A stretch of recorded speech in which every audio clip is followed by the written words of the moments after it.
Hello everyone. आज हम एक ऐसे टॉपिक के बारे में बात करने जा रहे हैं जो कि बहुत ज़्यादा न्यूज़ में है। आप सबको पता होगा कि मणिपुर में आजकल काफ़ी ज़्यादा एथनिक वायलेंस हो रही है।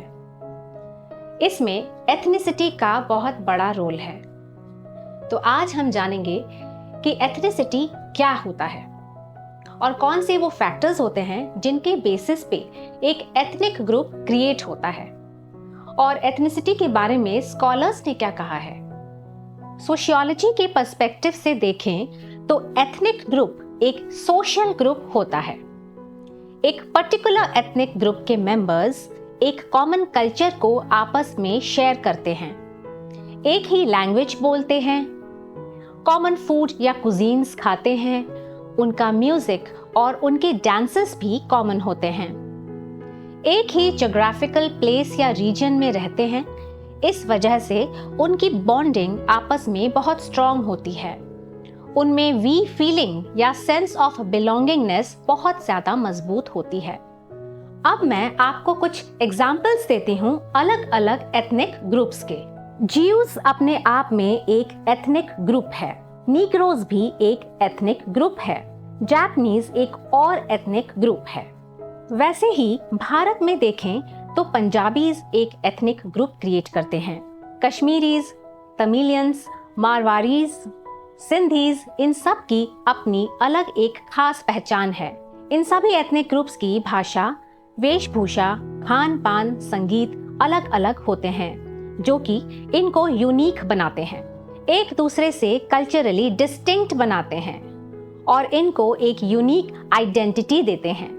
मतलब एक एथनिक ग्रुप के अंदर तो काफी यूनिटी या इन ग्रुप फीलिंग होती है, लेकिन किसी दूसरे एथनिक ग्रुप के लिए उनके मन में एक आउट ग्रुप की फीलिंग होती है। इसका मेन रीजन है कि इनके कल्चर्स अलग होते हैं, इसलिए ये एक दूसरे के प्रति बायस्ड हो जाते हैं। ये आउट ग्रुप वाली फीलिंग जो दूसरे एथनिक ग्रुप्स के लिए इनके मन में होती है, इसी की वजह से कभी कभी एथनिक कॉन्फ्लिक्ट्स भी होते हैं। आइए देखते हैं कि स्कॉलर मैक्स वेबर ने एथनिक ग्रुप के बारे में क्या कहा है। मैक्स वेबर के पर्सपेक्टिव से समझें तो एथनिक ग्रुप असल में एक स्टेटस ग्रुप होता है, क्योंकि हर एथनिक ग्रुप का अपना एक अलग लाइफस्टाइल होता है और इसलिए वो दूसरे एथनिक ग्रुप्स के मेंबर्स को अपने एक्सक्लूसिव डोमेन में एंटर नहीं करने देते। यानी एक ethnic group social closure maintain करके चलता है। एक स्टेटस ग्रुप होने के नाते उसके मेंबर्स अपने ऑनर और डिग्निटी को प्रोटेक्ट करते हैं। अब आइए डिस्कस करते हैं उन 3 अप्रोचेस को जिनसे हम एथनिसिटी को समझ पाएंगे। पहला है प्राइमोर्डियलिस्ट अप्रोच, दूसरा है इंस्ट्रूमेंटलिस्ट अप्रोच और तीसरा है कंस्ट्रक्टिविस्ट अप्रोच। प्राइमोर्डियलिस्ट अप्रोच ये कहता है कि एक एथनिक ग्रुप के अंदर लोग आपस में इसलिए जुड़े रहते हैं क्योंकि उनमें कॉमन ब्लड होता है, यानी खून का रिश्ता होता है।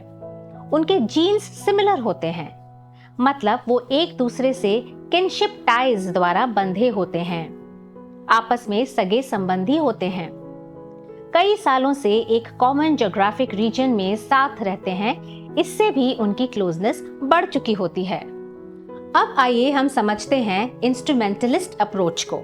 2 स्कॉलर्स बार्थ और पॉल ब्रास ने इंस्ट्रूमेंटलिस्ट अप्रोच को पॉपुलर किया।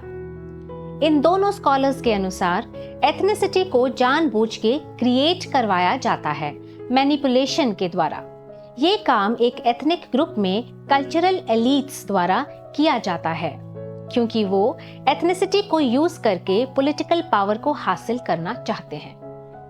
इंडियन स्कॉलर दीपंकर गुप्ता ने इंस्ट्रूमेंटलिस्ट अप्रोच पे ज्यादा एम्फसाइज किया है। अब मैं आपको इंस्ट्रूमेंटलिस्ट अप्रोच का एक एग्जाम्पल देती हूँ। जब झारखंड मूवमेंट हुआ था, तब जिस बेसिस पे लोग एक अलग स्टेट झारखंड की डिमांड कर रहे थे, वो था झारखंड के लोगों में कॉमन एथनिसिटी। झारखंड मूवमेंट के दौरान वहां के लोकल लीडर्स ने रिलेटिव डेप्रिवेशन और एक्सप्लॉयटेशन पे एम्फसाइज करके वहां के लोगों में एथनिसिटी की फीलिंग को और ज्यादा स्ट्रॉन्ग कर दिया था। थर्ड अप्रोच है constructivist approach to understand ethnicity.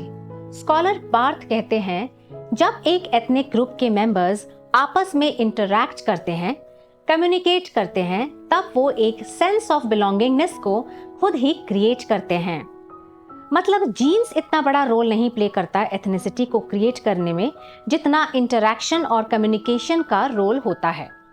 आजकल एथनिक कॉन्फ्लिक्ट्स बढ़ रहे हैं। इसका क्या कारण हो सकता है? पहले हर एथनिक ग्रुप अपने स्पेसिफिक ज्योग्राफिक रीजन में ही रहता था और इसलिए एथनिक ग्रुप्स के आपस में कुछ खास इंटरैक्शन नहीं हो पाता था, इसलिए कॉन्फ्लिक्ट्स और वायलेंस भी नहीं होते थे।